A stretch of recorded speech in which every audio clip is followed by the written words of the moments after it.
আপনাকে কি করে ভালো না বাসি ইয়া রাসূলুল্লাহ।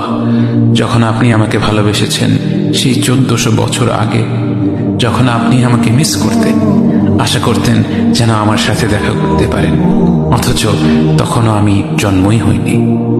সেদিন সাহাবীরা আপনার চোখে পানি দেখে বলল, ইয়া রাসূলুল্লাহ, আপনি কাঁদছেন কেন? আপনি বললেন, আমার ভাইদের খুব দেখতে ইচ্ছা করছে। সাহাবীরা বললেন, আমরা কি আপনার ভাই নই ইয়া রাসূলুল্লাহ? আপনি বললেন, না, তোমরা আমার সাহাবী। আমার ভাই হলো তারা যারা আমার পরে আসবে এবং আমাকে কখনো না দেখেও তারা আমাকে বিশ্বাস করবে।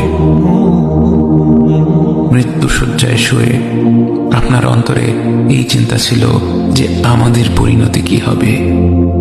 উম্মতি উম্মতি বলতে বলতে আপনি আপনার রবের নিকট ফিরে গিয়েছেন।